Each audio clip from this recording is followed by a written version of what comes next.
Ciao a tutti amici di WeDrive e benvenuti in questo nuovo video. L'auto di cui vi parlerò oggi purtroppo non potremo guidarla perché, come potete sentire dai rumori che vi stanno circondando, piove a dirotto e quindi non è il caso di fare un test drive, ma lo faremo in futuro, statene certi. Vi porterò in un walk around più nel dettaglio di quest'auto. La Citroën C5 Aircross, l'abbiamo vista nella sua presentazione ufficiale al pubblico qui al concessionario Motus Citroën di Bari, con il gruppo Moving Center. Però oggi ve la faremo vedere un po' più nel dettaglio con qualche dato tecnico, parlandovi delle motorizzazioni disponibili e anche degli interni del bagagliaio e quant'altro. Prima però di farvela vedere vi ricordo di iscrivervi al nostro canale attivando le notifiche con il pulsante con il campanello e anche di seguirci sui nostri canali social Facebook e Instagram che trovate qui sullo schermo.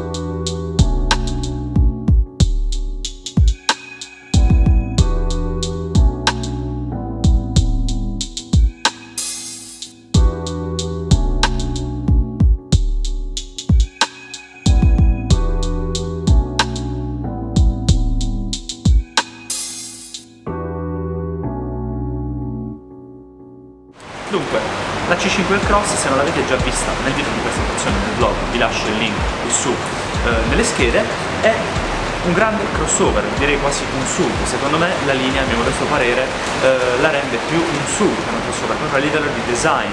Innanzitutto partendo dal frontale, che è molto imponente, dove troviamo la griglia con colore a contrasto nero, grigio, con la vernice bianca e il double chevron di Citroën. I fari divisi in due parti, con la parte dedicata ai LED diurni e la parte dedicata agli xeno, e in basso, colorazione che vedremo molto nel giro intorno all'auto, la parte inferiore con le protezioni in plastica in nero e arancione.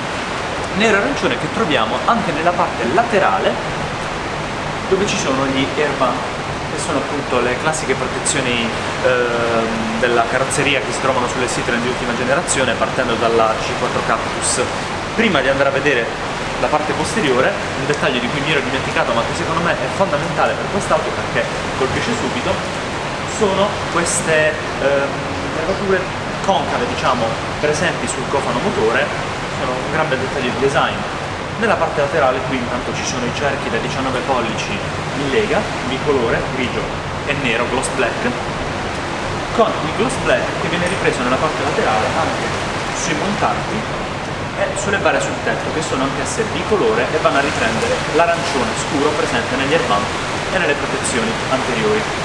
La linea con la parte in metallo, in cromato, dona comunque eleganza alla vettura, ma devo dire anche molta, diciamo, delle dimensioni molto ampie, perché le dimensioni, ora ve le diciamo per la prima volta, sono di 4,5 m di lunghezza per 1,67 di altezza e 1,84 di larghezza. Un'auto molto comoda e confortevole, come vedremo a breve negli interni.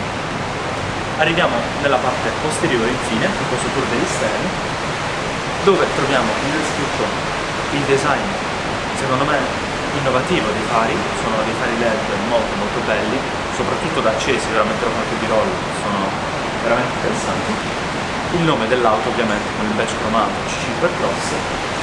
Nella parte bassa sempre le protezioni, perché questa è un'auto che è stata comunque concepita per uno stile di vita abbastanza avventuriero e avventuroso. E diamo uno sguardo al bagagliaio. Ovviamente si apre e si chiude elettronicamente. Bagagliaio dalla capacità di 580 litri che diventano 720, con la possibilità di scorrere i sedili posteriori, perché appunto scorrono in avanti e donano più spazio, e abbattendoli completamente si raggiunge una capacità di carico piena di 1630 litri. Direi che è bello ampio. Qui c'è il pulsante per la chiusura elettronica. Devo dire, un SUV molto interessante, molto grande, sembra molto confortevole, e appunto adesso, per vedere se è davvero confortevole come sembra, andiamolo a vedere all'interno.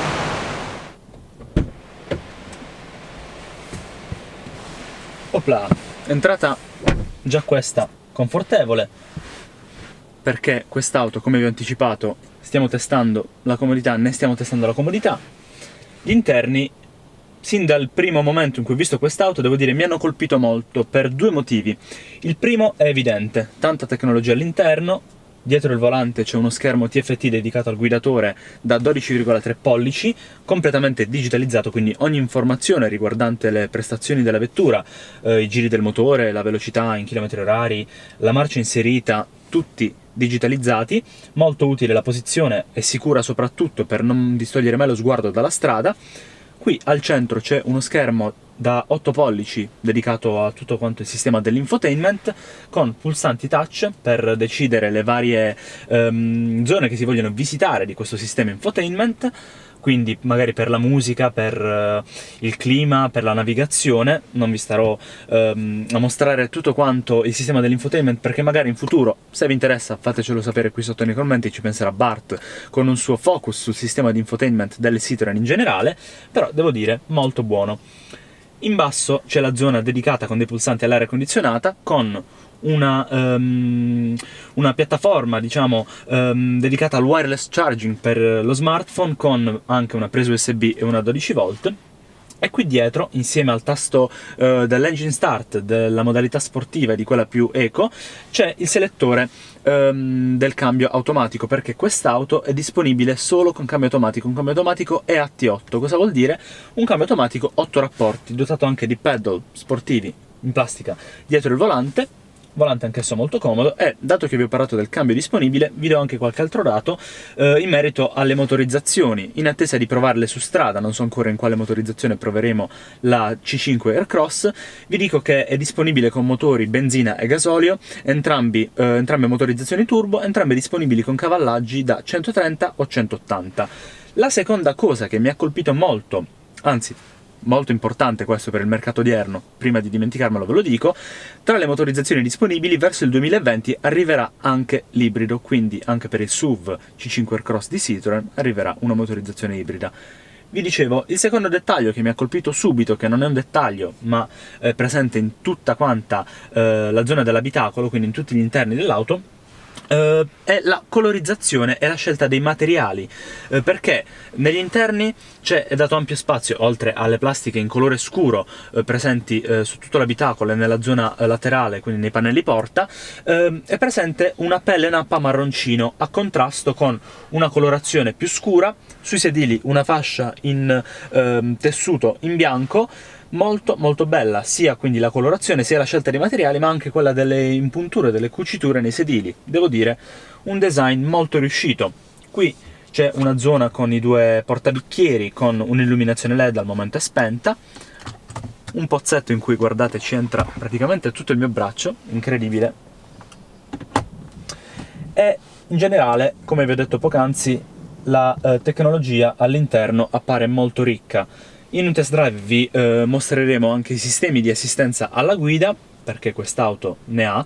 La trazione è anteriore con il grip control, quindi non trazione integrale per andare in off-road, però un controllo dell'aderenza, appunto grip control, per i terreni un po' più accidentati, quindi diversi dall'asfalto.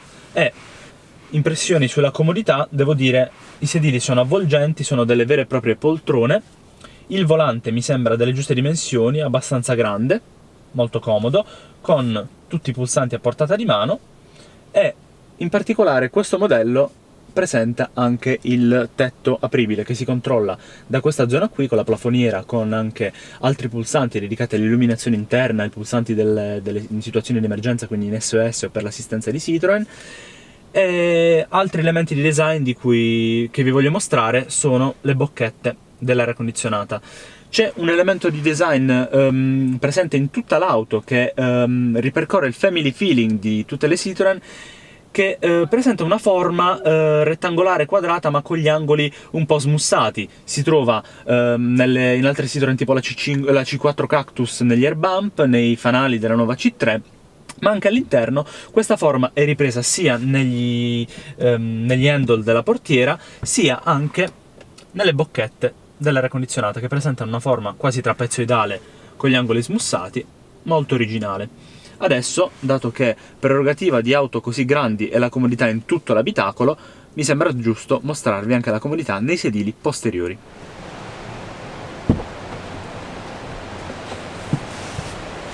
Test live dell'abitabilità posteriore. Io sono alto più di 1,80 m, ve l'avrò detto in qualcuno dei video precedenti, non lo faccio per vantarmi, dato che non ne farei motivo di vanto, ma devo dire, ho lasciato la posizione del sedile del guidatore in quella che è la mia posizione personale di guida, quindi anche con inclinazione, per vedere in un test molto onesto lo spazio per le gambe. E devo dire che ce n'è.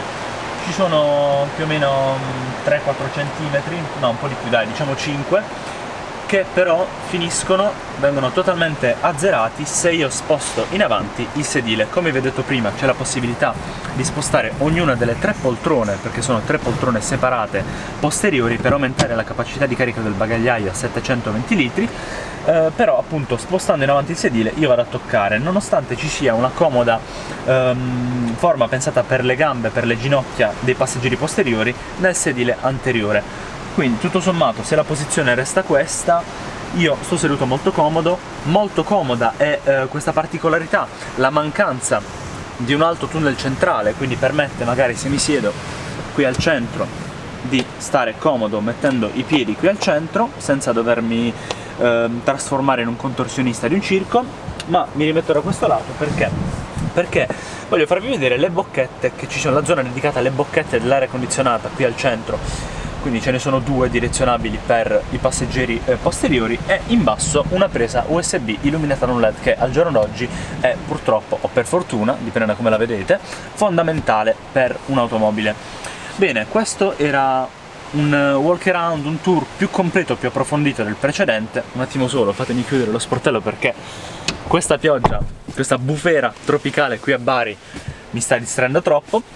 Noto anche il LED comodo per la lettura qui nella parte posteriore. Dicevo, questo tour completo più approfondito della C5 Aircross termina qui. Non posso terminarlo però senza prima dirvi che i prezzi partono da 25.700 euro e che secondo me, mio modesto parere, un mio giudizio, devo dire che è un'auto che vale molto, molto confortevole. Gli interni sono di buona qualità, ovviamente superiori rispetto ai modelli medio-piccoli della casa francese, perché giustamente per un prezzo più elevato e per un segmento più alto come questo bisogna essere esigenti, e Citroën, devo dire, accontenta molto. Fatemi sapere quelli che sono i vostri pensieri riguardo la C5 Aircross qui sotto nei commenti. Se quest'auto e questo video vi sono piaciuti, fatemelo sapere con un like e con una condivisione. Non dimenticate di dare uno sguardo ai nostri account social Facebook e Instagram che trovate qui sullo schermo, e cosa più importante, se siete interessati ad un test drive sulla C5 Aircross, che di sicuro in futuro avverrà, iscrivetevi al nostro canale di WeDrive e attivate le notifiche con il pulsante con il campanello. Ci vediamo al prossimo video.